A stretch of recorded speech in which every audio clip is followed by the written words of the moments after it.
un municipio especialmente castigados por la crisis económica y sobre todo por los efectos de las medidas que se nos están imponiendo como supuesta solución a esta crisis económica, social, cultural, ecológica, una crisis sistémica. Frente a aquellos que nos dicen que estamos en plena recuperación económica de todo tipo, utilizando criterios como el Producto Interior Bruto y otros parámetros de semejante pelaje, utilizados o manipulados a gusto y manera, nosotros ponemos otros criterios que son en una trascendencia, una valoración no solamente de la situación económica, sino también de la situación social. La pobreza, el aumento de la pobreza, la exclusión social, el desempleo. Un desempleo que en el caso de Camargo está adquiriendo ya unos niveles simplemente insoportables. En este bienio negro del Partido Popular hemos podido apreciar cómo en poco más de 2 años tenemos 777 parados más, es fácil de recordar, más del 33% de aumento del desempleo, 1.061 bajas en el último periodo interanual desde octubre de 2012 hasta 2013. Y las soluciones, entre comillas, que nos ofrece aquí el Ayuntamiento de Camargo, que son las mismas soluciones que ofrece el Partido Popular, allá donde esté, da igual que hablemos en Murcia o en Galicia, en Extremadura, que en Cantabria. Es el mismo modelo, es un modelo basado en sectores de bajo nivel productivo, un turismo a la manera que utilizan ellos, el buscar tozuda y absurdamente recuperar la construcción como en los mejores años del Aznarato, y todo ello con un aderezo, condiciones laborales de lo más precarias. Y esas son las soluciones que nos ofrecen. Pero nosotros decimos que hay una alternativa. Siempre la hay, que no nos quede duda. Y una alternativa significa esperanza. Y de eso nos van a hablar ahora Alberto de una forma más exhaustiva, con más detalles, y por eso ya paso doy la palabra primero a Jorge, a nuestro coordinador regional, para que nos haga también alguna exposición sobre temas de Cantabria y, definitivamente, ya pasemos a escuchar a quienes habéis venido hoy. Agradecer, porque es de agradecer cuando un compañero pues se deja la piel por la causa, y la causa no es solo representarnos en las instituciones, sino hacer pedagogía y recorrerse todo el territorio del Estado para explicar nuestras alternativas, ¿no? A nivel de Camargo sabemos bien, como decía el compañero Fernando, lo que es la crisis a nivel laboral, de cómo se está destrozando todo el tejido industrial y productivo. Este pueblo es un pueblo con una tradición eminentemente industrial, silenciada cada vez más por los múltiples despidos, no de grandes empresas, sino de pequeñas empresas. Eso se está viendo bien, y desde Izquierda Unida hace mucho tiempo que reclamamos un plan industrial, un plan de empleo para Cantabria. Todavía es impensable como no existe un plan de empleo. Pero eso a nivel del pueblo, toda la política de recortes, la vivimos bien, no solo por cómo se están recortando las ayudas en educación desde el propio ayuntamiento, ¿no? Sino los vecinos de aquí lo tenemos muy claro, cómo se están ajustando las tasas. Acabamos de aplicar unas tasas de una subida del 13% en agua, 13% en alcantarillado, 14% en basuras. Bueno, los que nos prometieron que los impuestos los iban a congelar y a bajar son los mismos que nos han subido en apenas 2 años en torno a una media del 20% por todos los tributos. Esta es la realidad. Aún así, siguen con la matraca de las tasas deficitarias. El gobierno del Partido Popular a nivel estatal ha subido más de 50 tipos de impuestos, y en estos momentos nos han bajado 2 y se quieren lavar la cara diciendo que van a empezar una campaña de bajadas de impuestos de cara al futuro. La realidad es bien distinta. La realidad es que todos los tipos de prestaciones de servicios, lo que está habiendo es una estrategia de fondo para la privatización de todos los sectores que todavía no habían privatizado. Todo esto consagrado por la violación que hicieron tanto el Partido Popular y fundamentalmente el Partido Socialista de la Constitución, en la cual nos quitaron la soberanía al conjunto del pueblo español, en la cual consagraron la devolución de la deuda primero a los bancos antes de que rescatara a las personas. Ahí fue el inicio de la fase en la que estamos actual, en la cual hay un ataque al estado de mediostar o malestar o bienestar, como quiera entenderse, ese que nunca se desarrolló completamente en España. Bien, para plantear todo este tipo de alternativas que ya se están viendo, que se están palpando, que lo mismo que por un lado la derecha nos está intentando aniquilar, desde la izquierda se están viendo propuestas realmente muy interesantes y muy relevantes. y no pueden pasar desapercibidos. Mañana tenemos una oportunidad histórica. Mañana tenemos el 23N. El 23N tiene que significar un cambio en la lucha, un cambio en la unidad. Estamos trabajando dentro de las plataformas por calendarios unitarios en la lucha. El 23N tiene que ser el ejemplo de cómo se puede converger desde la cumbre social, los sindicatos de clase, comisiones obreras, UGT, desde las mareas, la marea blanca, la marea verde, desde sectores del 15M. Es decir, ante la avalancha, ante el ataque de la derecha, tanto política como PP, como la derecha económica que significa el Partido Socialista, ante esos partidos del régimen y que ellos se tambalean, nosotros tenemos que construir desde la unidad en la calle, tenemos que ser capaces de ir limando asperezas y construir un escenario de cara al futuro en el que todos juntos planteemos cara al régimen. Para esto, para caracterizarlo y para hacer unas propuestas alternativas, contamos con Alberto. Muchas gracias. Agradecer el momento de reflexión política, porque efectivamente un viernes por la tarde escapar de la vida privada para hacer vida pública, que es lo que estamos haciendo hoy esta tarde aquí, pues es algo honorable. Es algo honorable precisamente en un momento en el que se critica injustamente a la política. ¿Por qué digo esto? Pues porque cuando nos dicen que la política está bajo descrédito, es mentira, porque lo que estamos haciendo hoy aquí es política. Lo que se hace en las manifestaciones, entre ellas la de mañana, las manifestaciones, más de 32.000 citadas por el gobierno durante todo el año pasado, son manifestaciones políticas. Por lo tanto, recuperemos el lenguaje original, recuperemos los conceptos originales de lo que es hacer política. Y hacer política es la forma en la que encontramos los seres humanos para organizarnos lo más adecuadamente posible como sociedad.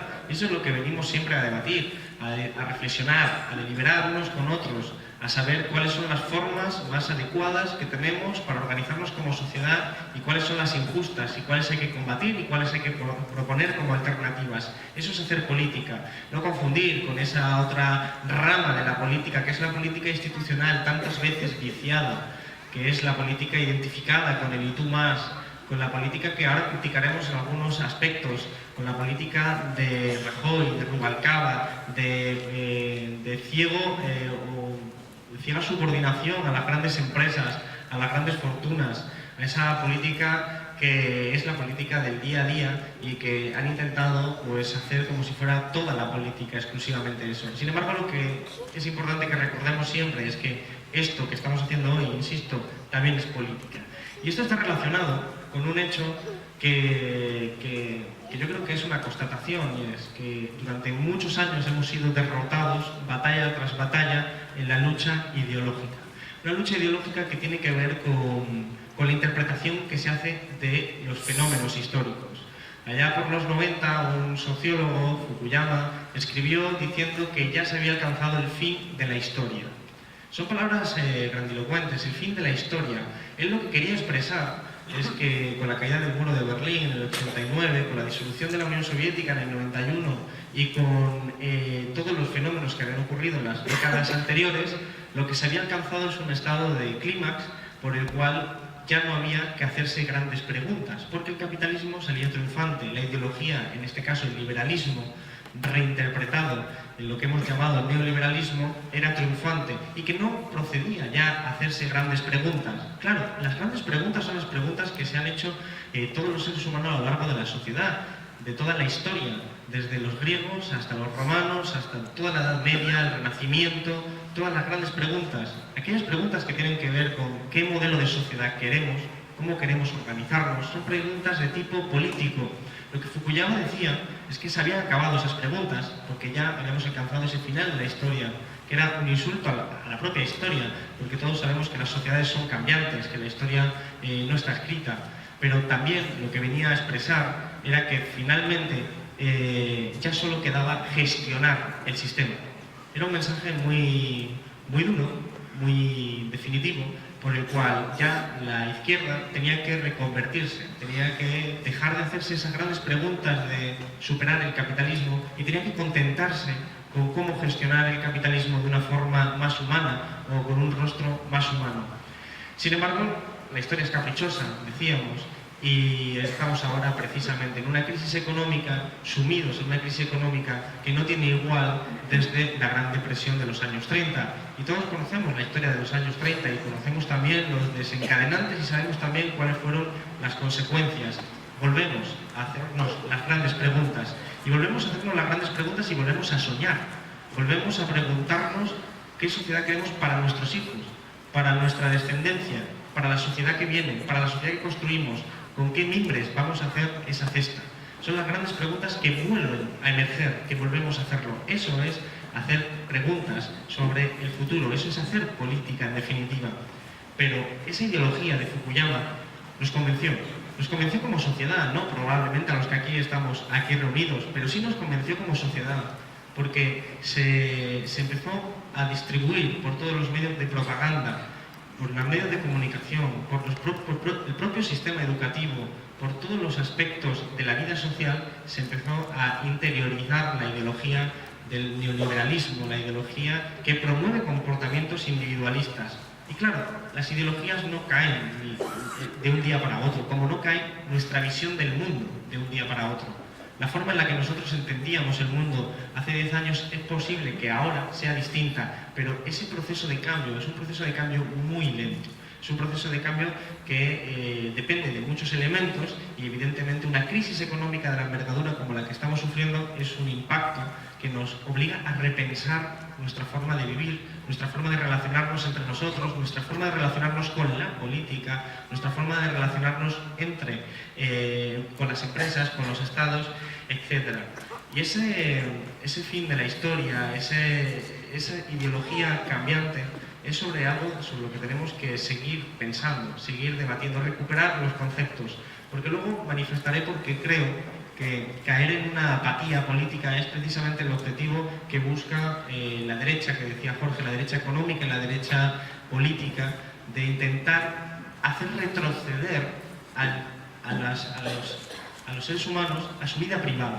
Pongo un ejemplo. En los años de la época arcaica griega, cuando empezó la democracia ateniense, primero con Solón, después con Clístenes y después finalmente con Efialtes y con Pericles, uno de los elementos más llamativos de la llamada democracia radical griega lo hizo precisamente Efialtes.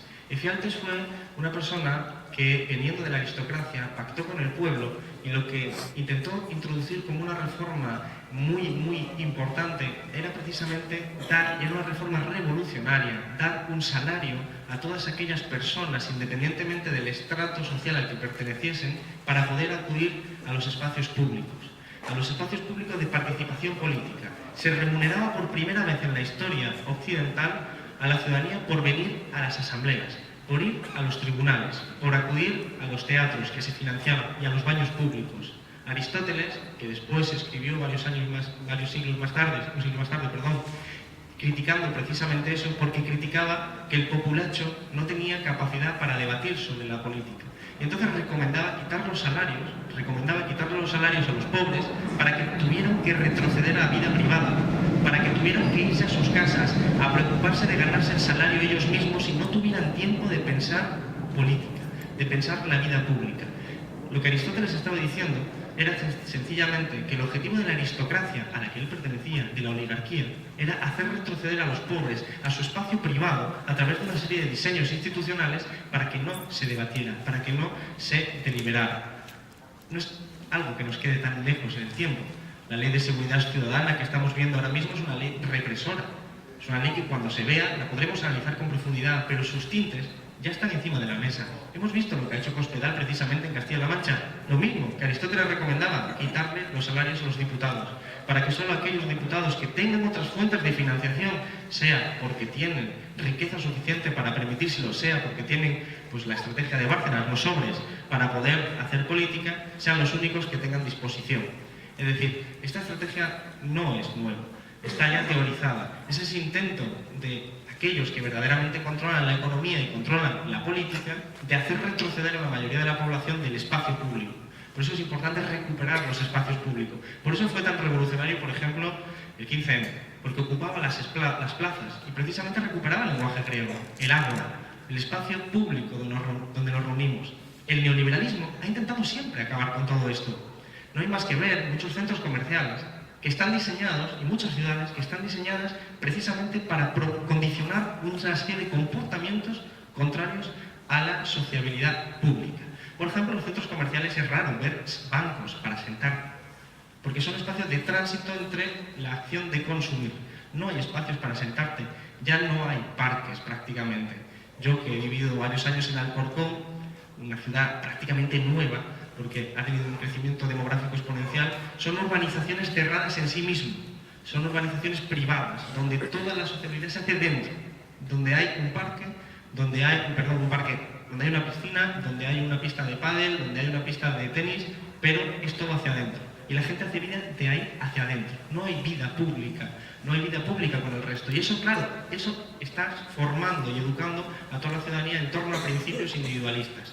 Eso es lo que nos lleva para que encontremos el hilo ideológico con el que hay que romper. Porque no solo es romper con las políticas, es romper antes con la mentalidad. Porque cualquier revolución, transformación radical requiere antes un cambio en la mentalidad. Es imposible hacerlo de otra forma.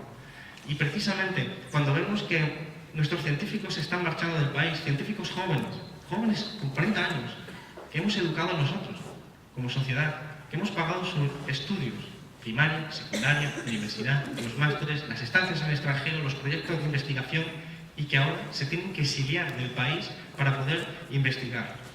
Cuando vemos todo eso, y nosotros vemos, por ejemplo, en el Congreso, Comisión de Economía, hace apenas unos meses, y me decía el portavoz del Partido Popular, es mentira que haya fuga de cerebros. La gente se está yendo porque lo considera una aventura.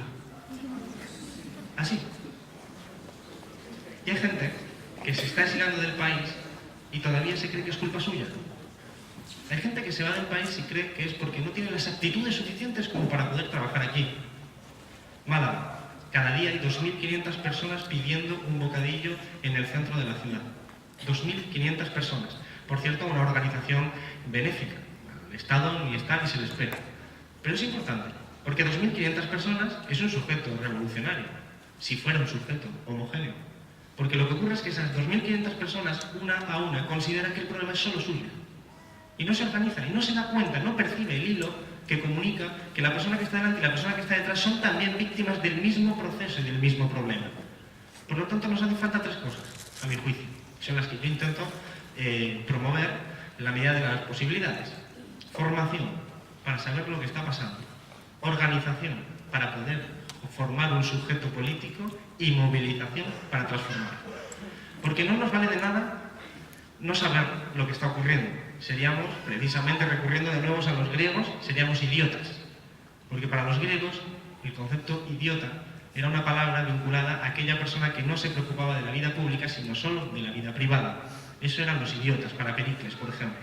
Pues si somos idiotas y no nos preocupamos por lo común, lo público, evidentemente no hacemos nada por la sociedad. Pero si lo sabemos y no nos organizamos, tampoco hacemos nada. No nos vale de nada saber todo lo mal que está la situación y quedarnos en casa sin hacer nada, sin organizarnos. Y no nos vale de nada pedir un bocadillo a alguien que nos ceda un bocadillo amablemente si no somos conscientes de que hay que erradicar la pobreza desde la raíz. Y evidentemente la movilización para poder enfrentarnos a esa oligarquía, que es la misma oligarquía, cualitativamente hablando, que ya en los tiempos clásicos. Y ese cambio ideológico que necesitamos se activa en todas las instancias. No solo en las instancias de la política institucional a través de un proceso electoral, sino en el propio centro de trabajo, en el propio espacio doméstico, en la propia casa, en la propia forma de sociabilizarnos nosotros en conjunto. Y en nuestro país, fundamentalmente, se está disparando por el tema de ruptura generacional. Porque hay una ruptura muy importante en la forma de comprender el mundo. Y siempre lo decimos porque nos parece importantísimo mencionarlo. A nosotros, especialmente al sector más joven, con el que por razones evidentes me identifico, nos dijeron que había un relato. Nos vendieron un relato según el cual tú estudias primaria, estudias secundaria, vas a la universidad, haces un máster, aprendes idiomas y si sigues ese camino tendrás acceso a un mercado de trabajo. Quizás al principio sea un contrato en práctica, un contrato en basura, pero te decía, tarde o temprano consolidarás tu posición laboral.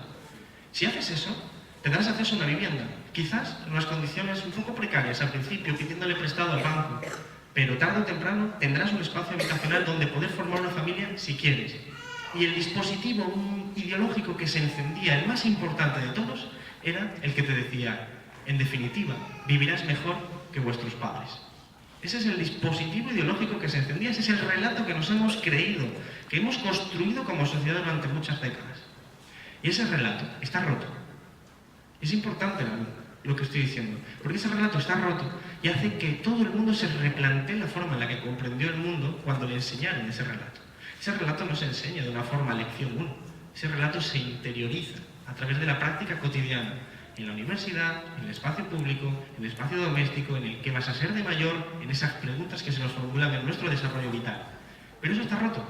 Está roto y lo que vemos es a padres desesperados porque no saben qué va a ser de sus hijos en el futuro, a abuelos desesperados que ven cómo sus nietos están haciendo lo que ellos tuvieron que hacer en los años 60 y 70. Y vemos una ruptura ideológica. Porque cuando uno ha roto de esa forma, donde se ha insertado una brecha tan importante, entonces ya pone en cuestión absolutamente todo. Pone en cuestión al Congreso, a la judicatura, a los partidos políticos tradicionales, al sindicalismo tradicional. Pone en cuestión todo porque ya no se cree nada. Y prácticamente poco a poco vamos cambiando nuestra forma de comprender el mundo. Y es ahí donde se abren las oportunidades de soñar, de construir una esperanza, de construir una versión nueva de esta sociedad. He de decir, en cualquier caso, que muchas veces que vamos haciendo actos, notamos que cada vez hay más gente joven. Pero también notamos que hay muchos padres que vienen a preocuparse de lo que puede ser de sus hijos en el futuro y sus hijos no vienen. Y hay que replantearse también ese espacio de acción política que necesitamos construir para que todo el mundo. Porque ellos intentan enfrentarnos en todo, absolutamente en todo. Nos enfrentan en la medida que el propio capitalismo es enfrentamiento entre unos y otros. Los estudiantes se enfrentan entre sí porque son futuros trabajadores y se disputan un puesto de trabajo.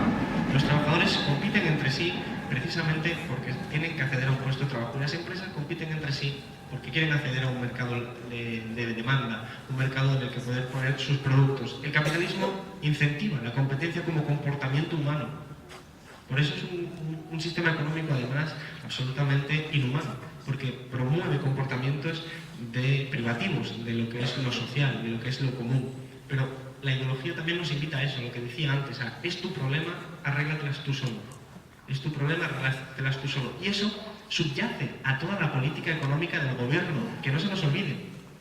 Cuando tenemos una reforma de las pensiones que empuja, como veremos ahora, a los planes de pensiones privados, lo que te está diciendo es el plan de pensiones público, que es un sistema de reparto, por lo tanto de solidaridad intergeneracional, dice, está acabado. Lo que hay que promocionar es un sistema individual donde cada uno se guarde su pensión. Subyace esa ideología individualista. Sin embargo, nosotros somos seres individuales, pero que necesitamos sobrevivir en sociedad. Si seguimos ese camino, desde luego, estamos perdidos. Era lo que decía Marx. Marx decía todo lo que tenía que ver con la lucha de clases, con la necesidad de hacer la internacional. Sin embargo, tenemos que reconocer que con el tiempo la internacional no funcionó. No funcionó por las circunstancias que fuera y que no entran en este debate, pero está claro que a día de hoy los trabajadores de todo el mundo, aquel mensaje de trabajadores unidos, me recuerda un poco a lo que dijo Galeano, que dijo trabajadores unidos, último aviso, porque ya van varios avisos y todavía estamos sin unir. Sin embargo, quienes sí se han unido son los empresarios. Los grandes empresarios se reúnen en donde quieran, con esa disponibilidad tan fácil para reunirse en cualquier parte del mundo para determinar líneas políticas que se puedan llevar comúnmente para todas partes. De ahí que Warren Buffett, multimillonario estadounidense, dijera que por supuesto que la lucha de clases existe. Bueno, él habla de guerra de clases en el lenguaje norteamericano. Dice, la guerra de clases existe, pero es mi clase, la clase alta, la que va ganando. Más claro, imposible.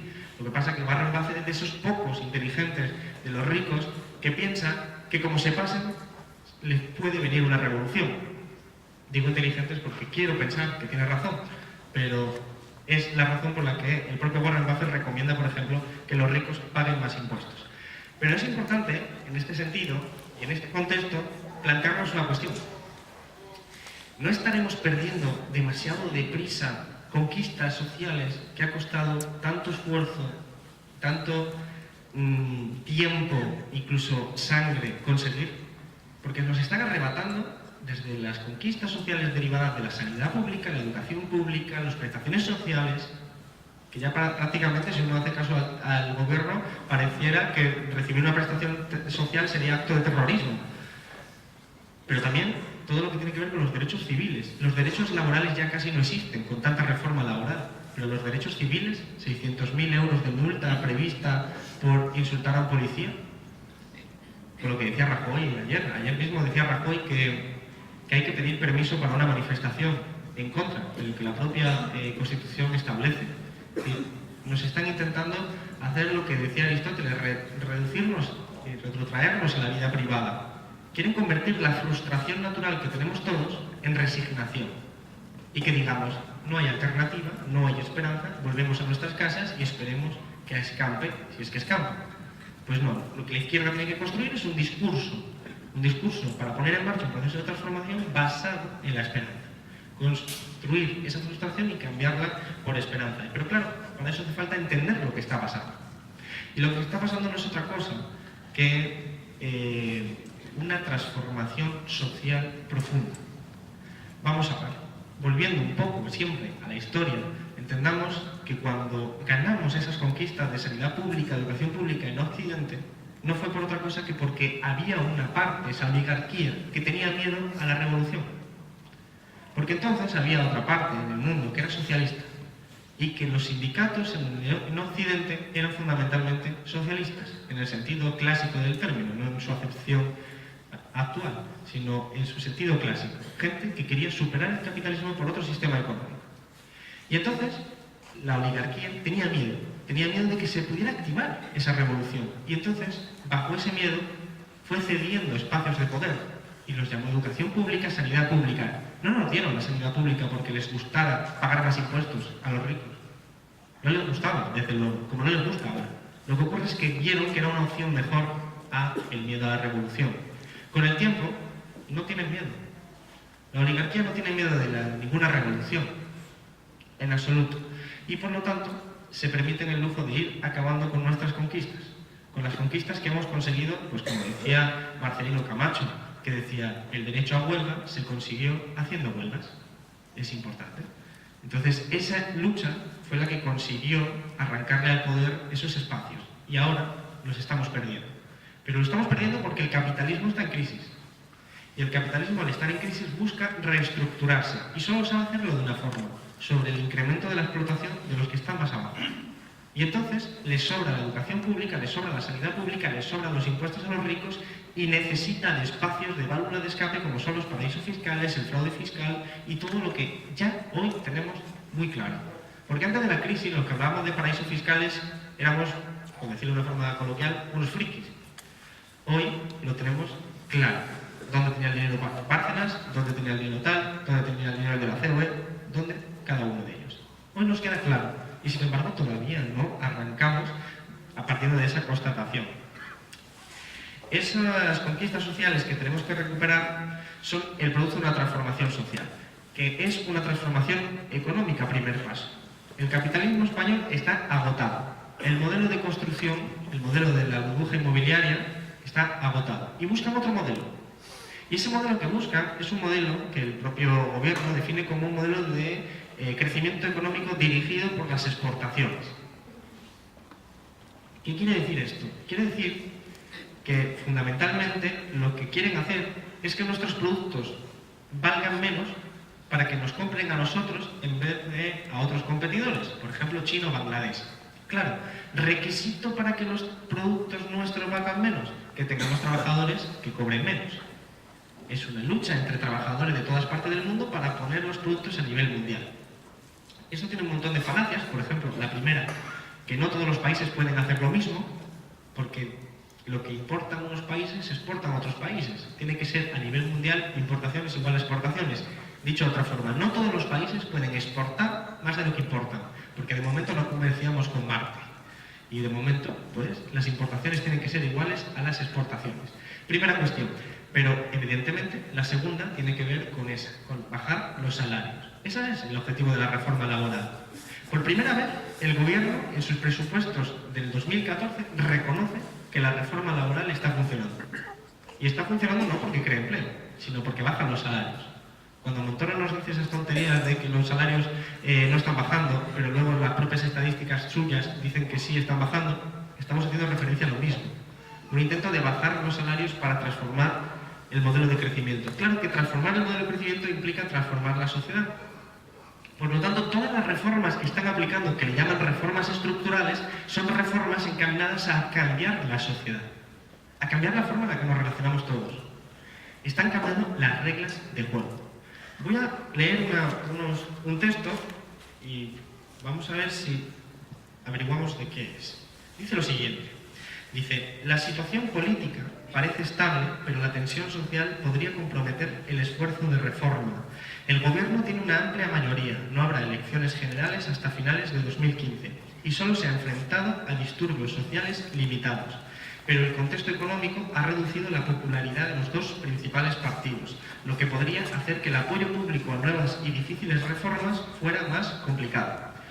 Lo que este texto está diciendo es que las reformas que se están aplicando en España van bien, que tienen que incrementarse, pero que hay dos riesgos, el de la tensión social y el de que los dos principales partidos estén perdiendo protagonismo, estén perdiendo popularidad, la palabra que dice el informe.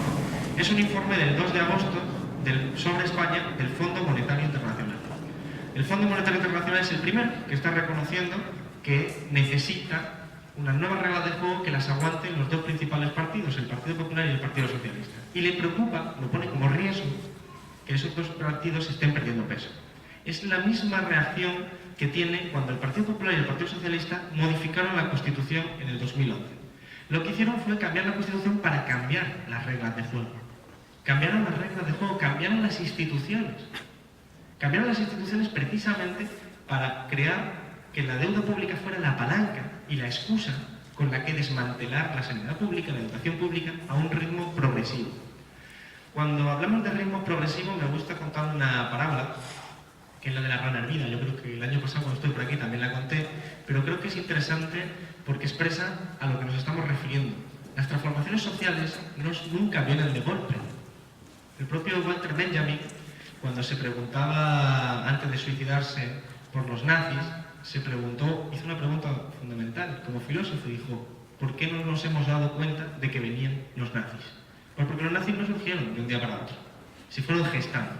Como se van gestando todas las transformaciones sociales, no son de un día para otro. Y la parábola de la rana hervida puede servir para demostrarlo. Dice así, en una olla con agua hirviendo se lanza una rana. La rana, al notar el agua hirviendo, salta y se salva. Alternativamente, en una olla con agua se pone a temperatura templada y entonces se mete la rana dentro. Y entonces la rana está a una temperatura adecuada y está a gustito y se queda ahí. Se va calentando el agua poco a poco, va subiendo de temperatura y la rana se va adaptando, hasta que finalmente la rana muere hervida. Pues la rana somos nosotros. Somos nosotros en ese espacio de transformación lenta, paulatina, en la que vamos naturalizando cosas que serían una barbaridad si nos hubieran venido de shock. Por ejemplo, hoy los inmigrantes no tienen atención sanitaria, solo por el mero hecho de ser inmigrantes sin papeles. Esto nos hubiera parecido una barbaridad hace 10 años, pero en este momento lo hemos naturalizado, porque hace ya varios años de esto. Y como esa, tantas otras cosas. Estudiantes que ya no pueden acceder a un máster porque no tienen dinero para pagarlo, a un máster público. También lo hemos normalizado. Y vamos normalizando una serie de cosas hasta que nos demos cuenta de que efectivamente han pasado muchas. Esto nos invita a la necesidad de la urgencia, a la necesidad de ser raudos en ese proceso de organización social. ¿Cómo? Claro, ahí están las claves. Hay que entender que hay que recuperar la política. Hay que recuperar la política, es lo que decía yo hace un ratito, y lo que estamos haciendo aquí en este momento. Y hay que organizarnos. Porque cuando vemos, decía Antonio Romero, que los ministros, Antonio Romero del Partido Comunista Andaluz, y es diputado de Izquierda Unida por Málaga, decía, los ministros deberían llevar en su espalda un logo de Fomento, Construcción y Contrata, BBVA, Santander, porque son ministros sponsorizados, están patrocinados. Eso es lo que vemos, pero cada vez es más claro que lo que sorprende es que no haya una revolución ya. Porque ayer mismo tenía que dimitir un alto cargo de la agencia tributaria porque habían destituido a otro cargo alto de la agencia tributaria por oponerse a quitarle una sanción a una gran multinacional como le pedía el gobierno.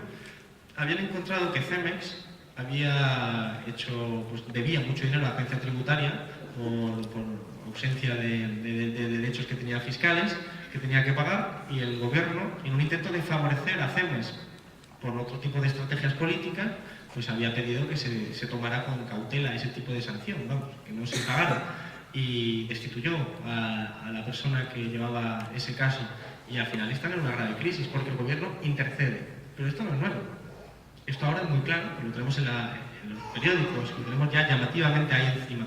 Pero en el año 2005, las SICAV, que imagino que sabéis o habéis escuchado alguna vez de ellas, son instrumentos financieros por los cuales los ricos al final se aprovechan y solo pagan un 1% de los impuestos. Un 1%.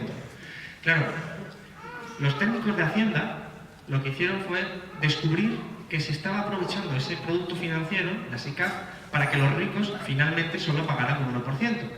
Dijeron, aquí hay un riesgo de estafa, y hemos encontrado un montón de casos que realmente son una estafa. Se lo dijo al gobierno entonces del PSOE. ¿Y sabéis qué ocurrió? Pues que se aprobó una ley por la cual la inspección de esos productos dejaba de ser parte de los inspectores de Hacienda y pasaba a ser parte de la Comisión Nacional del Mercado de Valores, que no quería mirar hacia ese sitio. Entonces se aprobó en el 2005 con todos los votos a favor menos el de Izquierda Unida. Todos los votos a favor eran CiU, PP, PSOE, que era el que estaba en el gobierno. Era muy fácil. La policía había encontrado, para que nos entendamos, un delito, y el gobierno dijo, pues vaya mala suerte, vamos a mandar a los policías a otro sitio y que aquí quien se encargue de vigilar esto sea alguien que mire hacia otro sitio. 2005, la SICAV. Eso es lo que estamos viendo. Es un gobierno totalmente cooptado por los grandes poderes, económicos. Esto nos lleva a una cuestión que también creo que es notable de señalar.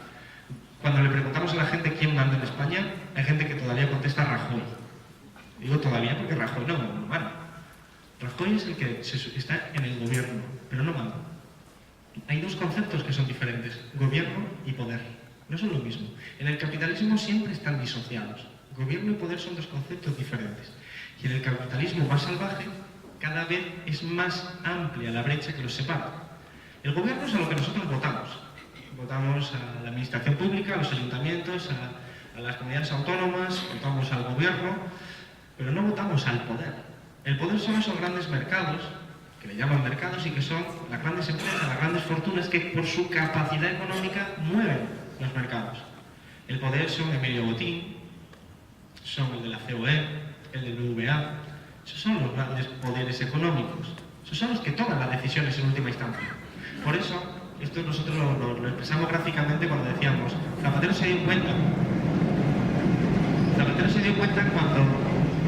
cuando se dio cuenta que al principio de la crisis las pequeñas y medianas empresas le dijeron, no tenemos dinero para invertir. Y entonces Zapatero se dio cuenta de que no tenía banca pública, de que no tenía grandes empresas públicas con las que poder presionar ni poder prestar dinero de caja, de que no tenía un banco central con el que poder prestar, porque el banco es independiente y es del Banco Central Europeo, cuando se dio cuenta de que no tenía dinero el propio Estado porque se habían ido bajando los impuestos. Precisamente el PSOE también había contribuido a quitar el impuesto de patrimonio, a bajar el impuesto de sociedades, a bajar el IRPF. Cuando se dio cuenta, en definitiva, de que el gobierno no tenía instrumentos para hacer lo que ponía en su programa electoral. Y cuando tú votas a un gobierno que no tiene instrumentos, estás votando a un títere. Estás votando a alguien que después solo le queda pedirle por favor al poder que haga lo que él está diciendo. Eso es lo que estamos, esa es la realidad del día de hoy. Gobierno y poder son dos cosas diferentes. Si aceptamos esto, entenderemos que la acción de la izquierda pasa no solo por ganar las elecciones, que por supuesto, sino sobre todo por conquistar el poder. Y para eso necesitamos también el gobierno, pero solo con el gobierno no vamos a ninguna parte. Necesitamos una masa crítica en la calle. Se cuenta que Roosevelt le dijo a los sindicatos, Roosevelt antes de hacer un plan de estímulo para generar empleo, porque eso implicaba mucho gasto público y eso estaba en contra, la oligarquía estadounidense estaba en contra, las grandes empresas estadounidenses. Y entonces Roosevelt le dijo a los sindicatos, le dijo, yo quiero aprobar esto, pero para poder aprobarlo necesito que me lo exijáis primero desde la calle. Y los sindicatos salieron a la calle primero a pedírselo. Y cuando hubo un clima suficiente de poder aplicarse, se aprobó el New Deal. por Roosevelt. ¿Qué quiere decir esto? Pues quiere decir que, por ejemplo, en Andalucía, cuando se ha hecho una ley antidesahucios que habla de expropiación temporal de las viviendas de los bancos, es el resultado de la movilización social en la calle. Si no hubiera existido la plataforma de afectados por la hipoteca, si no hubiera existido la ciudadanía movilizándose para impedir que echen de sus casas a la gente, hubiera sido impensable que un gobierno se hubiera enfrentado a la banca para aprobar una ley antidesahucios. Pero es más, si en vez de 500 personas parando en desahucio hubiera habido 50.000 personas parando en desahucio, entonces, más que una ley antidesahucios, teníamos una ley de nacionalización de la banca. Porque está interrelacionado la acción en la calle con la acción gubernamental. No nos limitemos a votar y esperar que alguien lo haga. La actividad política que se realiza en el día a día condiciona lo que pueden hacer los gobiernos, porque luchan contra el poder. Y porque yo lo presencio en Andalucía. Cuando estamos en una parte del gobierno, intentamos aplicar un impuesto a las grandes superficies y llama rápidamente Mercadona, el Corte Inglés, oye, redes clientelares con el Partido Socialista. Y obstrucción. ¿Y qué ocurre? Pues que no tienes a la gente en la calle exigiendo, y lo intentas, y lo haces. Y con lo de los desahucios, el caso era muy claro. Necesitamos esa dualidad, ese doble ejercicio de lucha en la calle y de lucha institucional. Y claro, lo necesitamos cuanto antes. Cuanto antes porque la situación es de emergencia. Hablamos al principio de ideología, de cómo cambiaba el concepto de nuestra comprensión del mundo. Bien, las mejores estimaciones, las más optimistas del Partido Popular, dicen que para 2018 todavía habrá una tasa de paro de por encima del 20%. Bien, ¿qué quiere decir esto? Quiere decir que una persona que sea de mi edad, yo tengo ahora 28 años, pues que del 2018 pues vaya a tener pues 32 años, es posible que lleve para entonces 12 años sin haber podido trabajar. Vamos a pensar, una persona de 32 años que lleve 12 años sin haber podido trabajar, ¿qué puede entender y cómo va a valorar la política? ¿Cómo va a pensar los partidos políticos? ¿Cómo va a pensar la sociedad? Claro, vamos a tener una ruptura brutal de lo que son las instituciones y este descrédito de todo no va a ser nada comparado con eso. Por lo tanto, necesitamos ser urgentes en esa tarea. Y para eso varias cositas. Primero, los riesgos. Si no lo hacemos, lo harán otros. Esto lo decía Polanyi, un antropólogo, que decía que, bueno, que el crecimiento del fascismo se podía explicar porque la gente necesitaba protección. Y en Syriza lo dicen. Dice, ¿por qué crece Amanecer Dorado, que es un partido fascista y tiene un 13% de voto según las últimas encuestas? Y porque la gente se da cuenta de que no tiene ya policía en el barrio, porque ha habido recortes, y que entonces cualquiera puede entrar en una tienda, robar y hacerlo impunemente. Y los fascistas, que son fascistas pero no son tontos, se organizan en brigadas y consiguen con ese apoyo, el apoyo popular, que después se va a transformar en votos en las elecciones. De modo que ese fue el proceso por el que la Alemania, que había dado a los mejores pensadores de la Ilustración, que había dado también a Marx, que había dado también a Einstein, que había dado a Hegel, se convirtió en el fascismo. Pero no fue tampoco un evento anecdótico o ocasional. Fue espacio que no ocupe la izquierda, espacio que va a ocupar la extrema derecha en ese momento de frustración del capitalismo. Por eso es urgente. Y quizás aquí, que tenéis tasas de paro muy elevadas, elevadísimas, pues se pueda percibir. Pero yo el otro día estuve en Jaén, 40% de tasa de paro. 40%. Por encima del 70% de tasa de paro juvenil. 70%. Muy por encima de la de Gaza, que es un estado de guerra. Estamos en una situación que pueden decir lo que quieran los brotes verdes, pero eso repercute. Y claro, ahí tenemos que hacer algo. No vale con quedarnos en la casa, tenemos que estar actuando. Y ahí es donde entra el papel de cómo hacerlo. Desde luego nosotros no tenemos una hoja de ruta, porque las soluciones tienen que ser necesariamente colectivas. Lo decíamos antes. Entonces, yo hasta el momento creo que he pronunciado Izquierda Unida un par de veces. Lo importante no es la sigla, lo importante es que nos organicemos políticamente, porque aunque nos organicemos políticamente ya estamos contribuyendo, y cada uno que se organice lo que quiera, pero necesitamos organizarnos desde los principios de la izquierda, organizarnos y actuar y ponernos en marcha, porque se puede perfectamente. Lo ha demostrado la plataforma de afectados por la hipoteca, lo hemos demostrado en otros espacios, perfectamente. Y tenemos muchas vías por donde podemos atacar. La primera, democracia participativa. Nuestra Constitución es una Constitución que impone unas reglas de juego bastante cerradas, rígidas, donde prácticamente la democracia se concibe como el hecho de ir a votar cada 4 años y olvidarte el resto del tiempo. Debemos reclamar una democracia absolutamente participativa, donde durante los 4 años uno sea un ciudadano activo. Eso se puede hacer con mecanismos, por ejemplo, como los revocatorios. Y hace poco, el otro día en el Congreso del Partido, lo aprobamos, Partido Comunista. Los revocatorios son un sistema por el cual cualquier cargo público tiene que rendir cuentas durante todo el mandato a la ciudadanía. Y además, si la ciudadanía se lo estima oportuno, por ejemplo, un 10% de votantes, sería un sistema que funciona en Ecuador, y pide que un cargo público sea destituido, por ejemplo un 10%, se pone en marcha un referéndum que si la mayoría de la población considera que ese cargo público no tiene por qué estar ahí, pues entonces ese cargo público tiene que dimitir. Por ejemplo, eso lo que hace es que saca de la simplificación que supone votar cada 4 años, saca toda la ideología. Por ejemplo, un votante del Partido Popular puede votar al Partido Popular en las generales, pero parecerle muy mal que Ana Mato y su fiesta de cumpleaños financiada por la Gürtel sea ministra de Sanidad. Pues con un revocatorio te permite tener la oportunidad de ser un activismo continuo. Son herramientas que tenemos que promover. Y por eso nosotros hablamos de nuestra alternativa. Nuestra alternativa es económica y política. Es económica y podemos ir caso a caso hablando de qué haríamos con los paraísos fiscales, qué haríamos con la auditoría de la deuda, qué haríamos con todo el sistema productivo, pero quedemos claro una cuestión. No podemos hacer nada de eso si no hay gente en la calle. Si no hay masa social, si no hay masa crítica, no podremos hacer nada de lo que nos proponemos. Por lo tanto, por un lado eso, pero el otro elemento es el proceso constituyente. Ellos ya están cambiando las reglas de juego.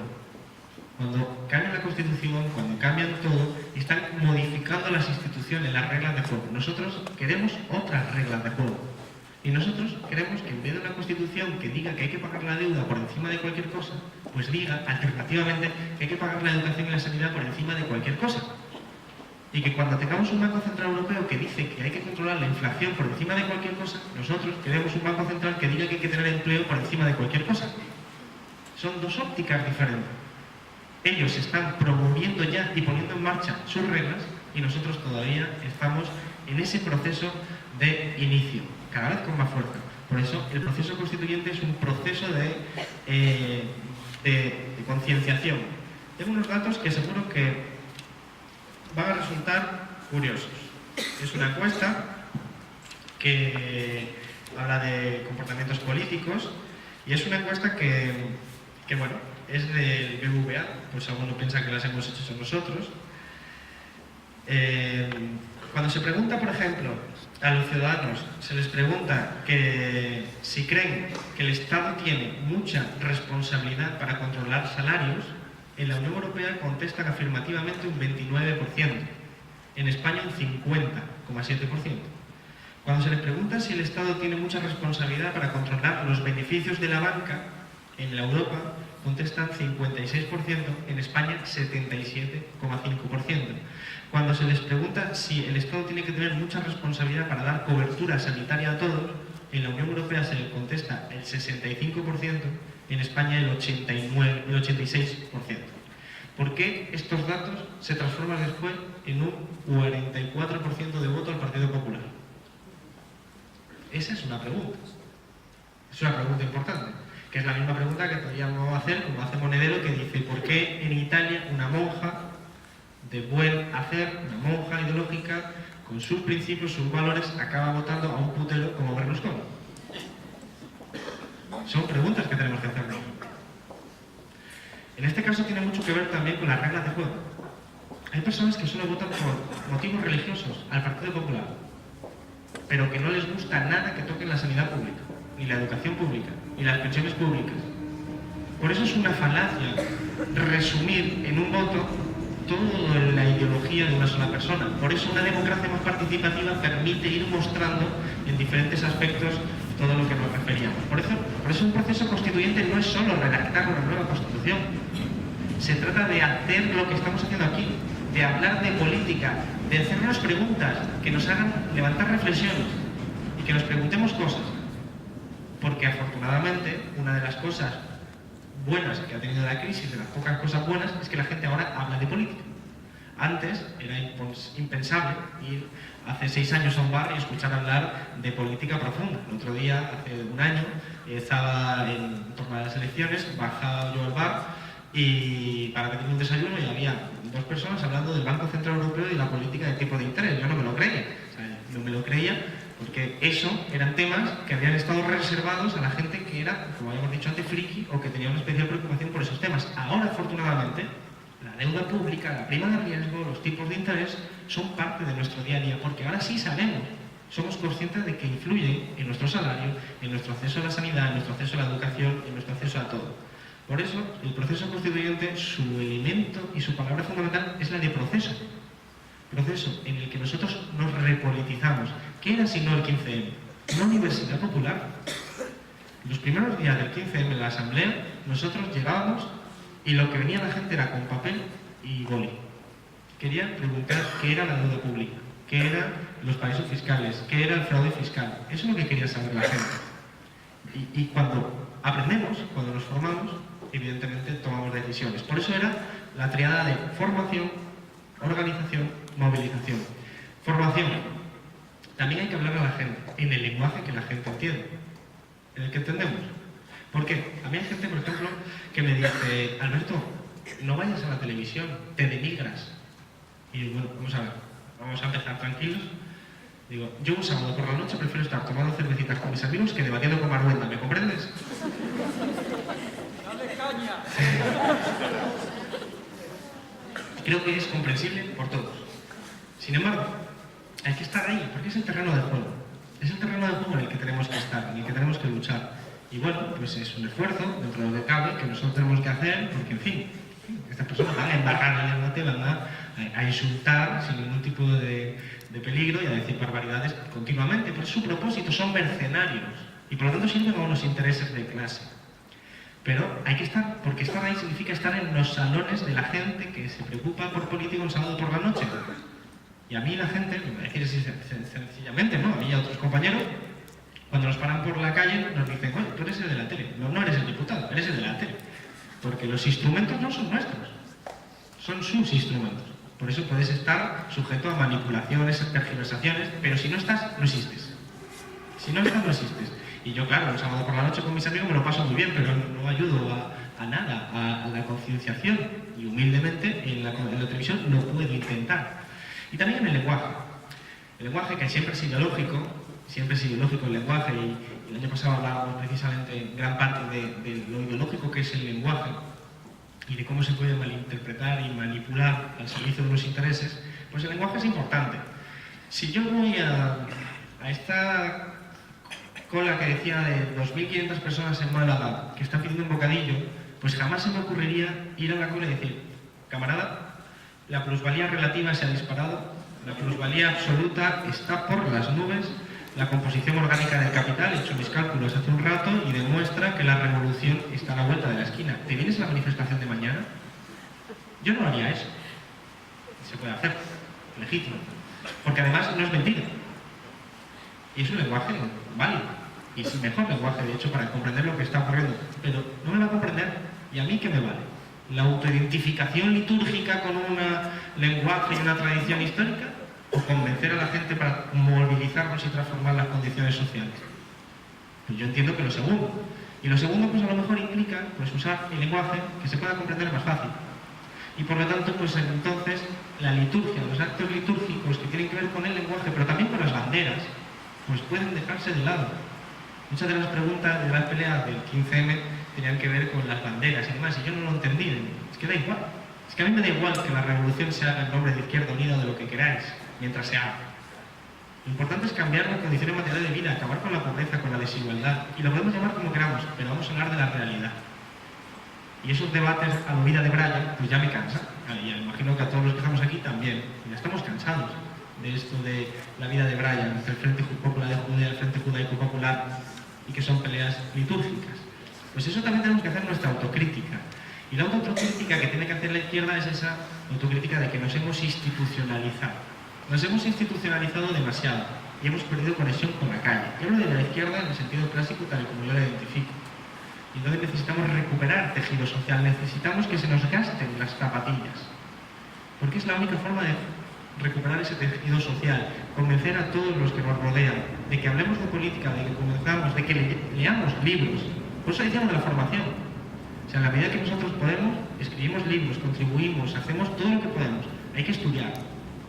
Es más fácil no estudiar, pero claro, lo que hay que hacer para la izquierda es que tiene el elemento de entender lo que está pasando para organizarnos y movilizarnos. Y por eso hay que hacer ese esfuerzo en estudiar. Esfuerzo en estudiar para aprender, para dotarnos de herramientas y poder comunicárselas al resto de ciudadanos. Y eso no lo pueden hacer tres, lo tenemos que hacer todos. Lo tenemos que hacer, afortunadamente, todos. Algunos, pues siempre lo hemos dicho, somos muy pesados y ya, por ejemplo, todos mis amigos acaban votando Izquierda Unida de lo pesado que soy. Es un elemento que es un rasgo anecdótico, pero que tiene que ver con esa insistencia que algunos creemos que es necesaria. Necesaria la insistencia en el ir granito a granito. Como no tengo mucho más tiempo, me gustaría plantear esa idea, resumiendo, recogiendo las ideas fundamentales. La alternativa económica, que a lo mejor os estáis preguntando ¿por qué Alberto no ha hablado del fraude fiscal? ¿Por qué Alberto no ha hablado de los paraísos fiscales? ¿Por qué Alberto no ha hablado de lo que haría con la energía? ¿Por qué Alberto no ha hablado de la nacionalización de los sectores? ¿Por qué Alberto no ha hablado de la crisis ecológica o del feminismo? Podría haber hablado de todo eso también, y es necesario hablar de todo eso, pero es importante que quede constancia de los elementos, al menos a mí me lo parece, de los elementos que son requisito previo para poner en marcha todo lo demás. O sea, si mañana Rajoy se vuelve loco y dice voy a nombrar un nuevo presidente de gobierno, cae Lara de presidente del gobierno y se pone a aplicar las medidas, no duramos 2 días si no hay nadie en la calle. Si no hay nadie en la calle exigiendo esas medidas, no duramos 2 días. Claro, eso expresa que hace falta que la gente se conciencie, que primero cambie la mentalidad, que la necesitamos cambiar. Necesitamos cambiar esa mentalidad y que necesitamos organizarnos, exigir, tomar el poder por nosotros mismos. Eso no es un elemento electoral, lo decía antes. Si Izquierda Unida cree que ganando las elecciones vamos a hacer un cambio transformador, nos equivocamos. Radicalmente, nos equivocamos. Por eso no se trata de si vamos a subir 10, 12 diputados. Es una tontería. No va a cambiar nada. Y nosotros no queremos tener 12 diputados más. Porque queremos estar 150. Pero lo que está claro es que lo que queremos, objetivamente, es la transformación de la sociedad. Por lo tanto, para eso necesitamos esos otros requisitos. Y la alternativa económica será posible en el momento en el que haya gente detrás.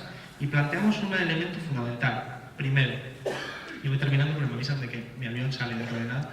Entre mis aptitudes no está la contención verbal, pero bueno.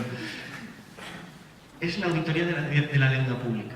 La auditoría de la deuda pública. Porque la deuda está siendo la excusa con la cual se justifica el desmantelamiento de las conquistas sociales. No es una deuda nuestra. La deuda pública en el 2007 estaba en torno al 36% del Producto Interior Bruto. Ahora está en torno al 100%. Y va a seguir disparándose.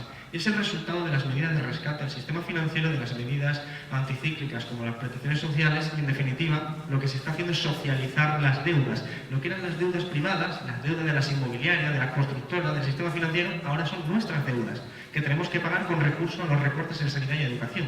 Y eso se llaman intereses de la deuda que hay que pagar cada año. Este año pagamos 36.000 millones. 36.000 millones suena mucho. Pues bien, para que nos hagamos una idea, el CSIC, el Consejo Superior de Investigación... Esto igual mi avión no sale. El Consejo Superior de Investigaciones Científicas ha pedido para sobrevivir 100 millones de euros. El presupuesto en cultura son 700 millones de euros. Cada año pagamos 36.000 millones de euros de intereses de la deuda. Y la deuda se puede reestructurar, se puede impagar. Se hizo después de la Segunda Guerra Mundial. Y la deuda nazi se condonó. Y se condonaron tantas otras deudas a lo largo de la historia. Es más, ya que volvemos a los griegos, Solón ya hizo su primera cancelación de la deuda. En el lenguaje etimológico, deuda proviene del arameo sin, que viene a ser pecado. De hecho, si aquí hay gente católica, recordará que en el Padre Nuestro, pecados y deudas es lo mismo, depende del Padre Nuestro al que nos refiramos. Perdona nuestros pecados, perdona nuestras deudas. Porque es la misma palabra. Y el año sacudeo son los años en los que se perdonan las deudas. Por lo tanto, eso de hacer un impago de la deuda es perfectamente posible. Se ha hecho a lo largo de la historia siempre, desde Solón hasta Argentina, el otro día, prácticamente, como quien dice.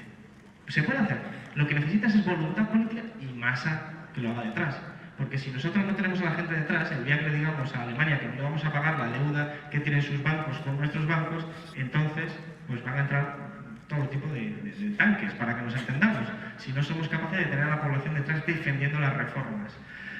Así las cosas, ese proceso y esas alternativas económicas nosotros las englobamos en un proceso constituyente que es un cambio de reglas para reglas más democráticas, para reglas en las que la ciudadanía juegue un papel activo. Es decir, lo contrario a lo que decía Aristóteles, que los pobres no se vayan de la vida pública, sino que los pobres entren en la vida pública. Y cuando entremos en la vida pública, todos, efectivamente, la oligarquía lo tendrá más difícil. No hay nada que le guste más a Botín que la abstención electoral. Bueno, sí, los votos al PP y al PSOE. Pero, ¿qué es lo que le molesta? Le molestará pues, que haya diputados de Izquierda Unida que hablen de nacionalizar Repsol. Que nosotros lo dijimos y yo no tengo ningún problema porque es público.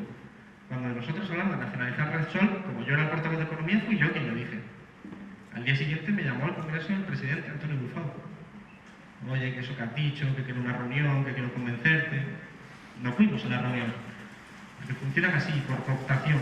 Evidentemente, lo que les molestan son los diputados y todos los cargos públicos que puedan enfrentarse a eso. Termino ya con una idea que yo creo que es un cuentecito que representa bien, y que a menudo terminamos con él porque representa bien lo que estoy intentando expresar. Y es que esa lucha, ya que hablamos de Botín, cuando Botín decía que esto es un momento fantástico para España, hay que reconocerse, es verdad, para él, y cuando dice fluye dinero, claro que fluye dinero, tiene un gobierno que le da todo el que necesita, y yo de verdad creo que no voy a salir del medio.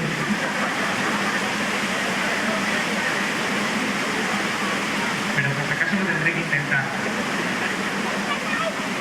Cuando un médico tunecino nos lo contó, nos dijo lo siguiente. Entre la lluvia y el tren, la ley de seguridad ciudadana, aquí ya no hay equitable.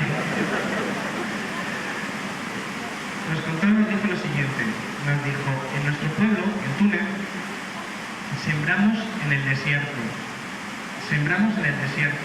Claro, yo, que soy un urbanita, que no estoy vinculado a lo rural y mucho menos a los desiertos, pues no entendía lo que significaba sembrar en el desierto. Entonces nos lo explicó. Nos dijo que cuando se sembraba en el desierto, de vez en cuando llovía. Y que cuando llovía, emergía la vida. Que aquello se convertía en un paisaje maravilloso, con un verdor extraordinario, que merecía la pena ser contemplado. Que aquello era verdadera felicidad, solo el hecho de verlo. Y entonces lo entendimos. Entendimos que sembrar en el desierto era un requisito imprescindible para que pudiera pasar aquel fenómeno tan bonito. Porque si uno no siembra en el desierto, cuando llueve, nunca mejor dicho, no pasa absolutamente nada, no germina ningún tipo de vida. Por lo tanto, ese esfuerzo que nosotros hacemos, que puede parecer al principio insustancial o bastante frágil, que es el esfuerzo que hacemos cuando ponemos una botella de agua aquí, cuando celebramos un acto de estas características, cuando ponemos carteles, cuando hacemos todo este tipo de procesos, que nos pueden parecer poca cosa, en el fondo son parte de una construcción que efectivamente nos lleva a un elemento positivo. Por eso necesitamos el esfuerzo de todos y todas. No podemos esperar que los cargos públicos o los cargos de Izquierda Unida o los militantes de Izquierda Unida lo hagan. Es imposible. Lo tenemos que hacer absolutamente todos. Y para eso tenemos que poner cada uno la de nuestra parte en la medida de sus posibilidades. Y yo, personalmente y humildemente, me contentaría con que se nos hubiera despertado de aquí la necesidad de seguir formándonos, seguir organizándonos, seguir movilizándonos, sabiendo que es posible construir esa sociedad que necesitamos, ese otro mundo posible, ese otro mundo necesario, a partir de ese razonamiento crítico, sabiendo dónde estamos y a dónde queremos ir, porque esa lucha de las ideologías sigue vigente y por lo tanto tenemos que poner nuestros proyectos esperanzadores que consigan que la gente, en vez de quedarse en su casa, en vez de quedarse en su espacio privado, salgan a la calle y luchen. No es una tarea poco ambiciosa, pero es una tarea desde luego necesaria. Sin más, muchísimas gracias por haber estado.